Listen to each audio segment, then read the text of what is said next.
আপনার বিকাশে 20,000 টাকা আসছে, আপনার মোবাইলে মেসেজ আসছে, আপনি তো হতবাক হয়ে গেলেন, আরে 20,000 টাকা কে পাঠাইলো? তখন আপনি কৌতূহল নিয়ে ব্যালেন্স চেক করতে গেলেন। ব্যালেন্স চেক করতে গিয়ে দেখেন যে আপনার ব্যালেন্সে আপনার যে আগে টাকা ছিল ওই টাকাই আছে, নতুন করে কোনো টাকা অ্যাড হয়নি। কিন্তু আপনি চিন্তা করতেছেন, আরে 20,000 টাকা তো আমার এখানে মেসেজ আসলো, তাহলে আর টাকা গেল করি। আচ্ছা, আপনি টেনশনে পড়ে গেলেন। পরে কিছুক্ষণ পরে, ঘন্টা দুয়েক পরে আপনার মোবাইলে কল আসলো থানা থেকে। আমি আপনাদের থানার ওসি বলতেছি, নাম্বারটা কি আপনার? আপনি বললেন যে জি স্যার, নাম্বারটা তো আমার। তখন থানার ওসি বললো যে এই নাম্বারে যে বিকাশ আছে, বিকাশটা কি আপনি ইউজ করেন? তখন আপনি বললেন যে জি স্যার, আমি ইউজ করি।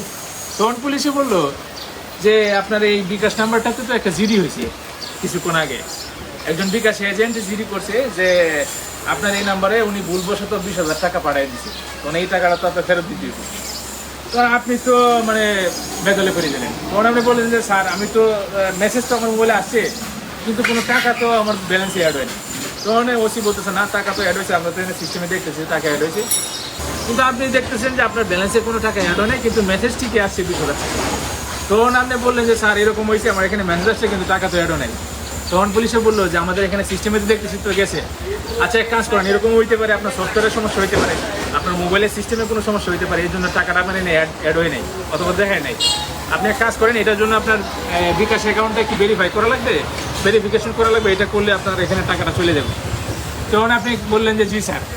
তখন আপনারা বলবো যে আপনি একটু লাউড স্পিকার দিয়ে আপনি মেসেজ অপশনে যান, মেসেজের ভিতরে যান, আমি একটা আপনার এখানে ভেরিফিকেশন কোড পাঠিয়ে দিচ্ছি, কোডটা আমরা বলবেন। তখন আপনার এখানে ভেরিফিকেশন কোড আসলো, আপনি কোডটা বলে দিলেন পুলিশের। বলে দেওয়ার পরে আপনার মোবাইলে যে টাকা আসলো, আপনার বিকাশে যত ব্যালেন্স আসলো পুরোটাই একবার খালি। আপনার তো তখন মাথা নষ্ট, আপনার মাথা তো তখন আসমান ভাঙ্গা পড়বো যে আরে আমার তো এই যে 15-20 হাজার টাকা যায় আসলো, আমার তো পুরো এই ব্যালেন্স খালি হয়ে গেছে, ঘটনা কি? আপনার তখন এই পুলিশের নাম্বারে ফোন দিতেছেন, আপনার থানার ওসির নাম্বারে ফোন আর ঢুকেন, কোনো নাম্বারে ফোন জানায়, যে নাম্বার থেকে টাকা আসে এখানেও জানা, ঠিক আছে? কোনো দিকে কোনো ফোন জানে। আসলে এই ব্যাপারটা হয়েছে, এখন বলি যে আসলে কি হয়েছে। এগুলো হয়েছে প্রতারণা। এই বিকাশ প্রতারণাগুলো লেটেস্ট, ওখানে নতুন আপডেট এগুলো চলতেছে, ঠিক আছে? বলবে আপনারা যে আমি থানার পুলিশ অথবা বিকাশের এজেন্ট, অথবা বলবে যে আমি বিকাশের অফিস থেকে ফোন করছি। আর আপনি একটা জিনিস দেখবেন যে এখানে আপনার এখানে যে কলগুলো আসবো বিকাশের হেল্পলাইন থেকে আসবো, এবং আপনারা দেখাইবো যে বিকাশ থেকে আসছে মেসেজটা, কিন্তু এগুলো হচ্ছে স্পুফ মেসেজ, স্পুফ মেসেজ বলা হয়, এগুলো হচ্ছে ফেক মেসেজ, বুঝছেন? এইভাবে এগুলো করে মনে করেন যে মানুষের নিঃস্ব করে দেওয়া হইতেছে, ঠিক আছে?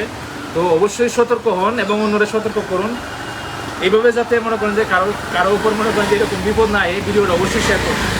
বাংলাদেশে প্রচুর কত কোটি বিকাশ গ্রাহক আছে আমি নিজেও কইতে পারবো না, প্রচুর আছে, ঠিক আছে?